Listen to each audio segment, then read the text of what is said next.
Hello दोस्तों, MA technical channel में आप लोग का स्वागत है। आज के वीडियो में हम लोग सीखेंगे कंप्रेसर का रनिंग, स्टार्टिंग और कॉमन निकालना। और वायरिंग हमारे करने में रनिंग, स्टार्टिंग, कॉमन आपको जब निकालना आएगा जब भी आप वायरिंग कर सकते हैं। तो इस वीडियो में कंप्रेसर में रनिंग, स्टार्टिंग कैसे निकाला जाता है उसके बारे में सीखेंगे।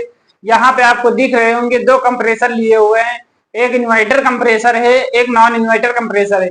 दोनों में निकालने का तरीका सेम रहता है, सिर्फ रीडिंग का फर्क रहता है। तो पहले हम जानेंगे इन्वर्टर कंप्रेसर का रनिंग स्टार्टिंग कैसे निकालते हैं, और इसके बाद हम जानेंगे नॉन इन्वर्टर कंप्रेसर का रनिंग स्टार्टिंग कैसे निकालते हैं। तो पहले हम जान लेते हैं इन्वर्टर कंप्रेसर का रनिंग स्टार्टिंग निकालना। आपको क्या करना है, क्लैंप मीटर को लेना है और क्लैंप मीटर को बजर मोड पे सेट कर लेना है। बजर मोड पे सेट करने के बाद क्या करना है, कंप्रेसर में आपको देखने को मिलेंगे तीन टर्मिनल में से दो टर्मिनल पे हम अपना क्लैंप मीटर का प्लॉट रखेंगे।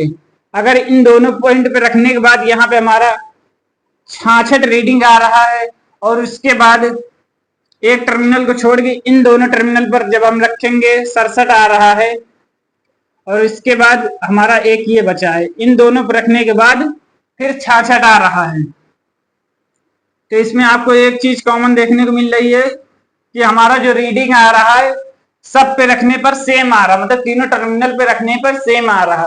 अगर सेम आता है, एक पॉइंट इधर उधर होता है तो कोई दिक्कत की बात नहीं है, हमारा उस स्थिति में हमारा इन्वर्टर कंप्रेसर सही माना जाएगा। और यहीं से हम बॉडी अर्थ भी चेक कर लेते हैं। एक पॉइंट लेते हैं, एक पॉइंट लेने के बाद यहाँ बॉडी पे लोहे पर कहीं पर भी रखेंगे। अगर हमारा मीटर बीप की आवाज करता है, अगर कोई रीडिंग दर्शाता है, तो उस स्थिति में हमारा इन्वर्टर कंप्रेसर बॉडी अर्थ देता है। तो ये हमारे जो रीडिंग दिए हुए हर कंप्रेसर का अलग अलग रहता है। सेम तीनों टर्मिनल पे हमारा रीडिंग आना चाहिए, जब भी हमारा इन्वर्टर कंप्रेसर सही माना जाएगा। यही हमारा होता है इन्वर्टर कंप्रेसर का रनिंग, स्टार्टिंग, कॉमन निकालना।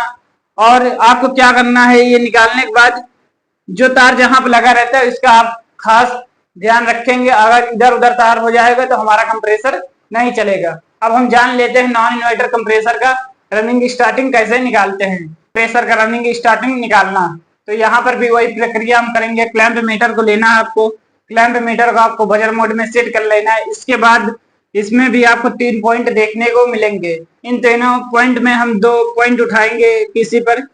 इन दोनों पे उठाने के बाद हम देखेंगे यहाँ पे हमारी रीडिंग जैसे 40 आ रही है, तो इसको आपको दिमाग में सेट कर लेना है या कहीं पे लिख लेना है।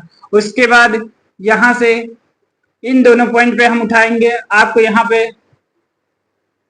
25 रीडिंग देखने को मिल रही है, तो ये भी आपको दिमाग में सेट कर लेना है या कहीं पे लिख लेना है। और इसके बाद यहाँ पे हमारा एक ये बचा हुआ है, इस पे अगर हमारा 15 रीडिंग आ रहा है तो इसको भी आपको सेट कर लेना है दिमाग में या नहीं कहीं लिख लेना। इसमें आपको क्या देखना है, जिन दोनों पॉइंट पे हमारा सबसे ज्यादा रीडिंग आता है उसके सामने बचा वाला सिरा हमारा कॉमन रहता है। जैसा कि यहाँ पर ये वाले पॉइंट पर रखने पर हमारा 40 आ रहा था, तो ये वाला हमारा पॉइंट जो रहेगा ये हमारा कॉमन बन जाएगा, मतलब कि ये वाला हमारा कॉमन हो जाएगा। क्योंकि इन दोनों पॉइंट पे हम जब रखे तो वहां पे 40 आ रहा था, तो जिसपे सबसे ज्यादा हमारा रीडिंग आता है उसके सामने बचा वाला हमारा कॉमन पॉइंट हो जाता है। तो रनिंग और स्टार्टिंग का कैसे पता करते हैं उसके बारे में जान लीजिए। आपको क्या करना है, एक प्लॉट कॉमन पे रखना है, और कॉमन पे रखने के बाद इन दोनों पॉइंट में से हम किसी पे रखेंगे। अगर यहाँ से ये बीच वाले पॉइंट पे रख रहे हैं तो यहाँ पे आपको जैसे 15 मिलता है, तो हमारा जो 15 वाला रहेगा वो हमारा स्टार्टिंग का रहेगा, ये हमारा स्टार्टिंग हो जाएगा। उसके बाद कॉमन से उठाकर जब ये वाले पॉइंट पे हम रखेंगे तो यहाँ पे आपको अगर 25 देखने को मिलेगा, इस पे 25 देखने को मिलेगा, तो ये हमारा सिरा रनिंग का रहेगा।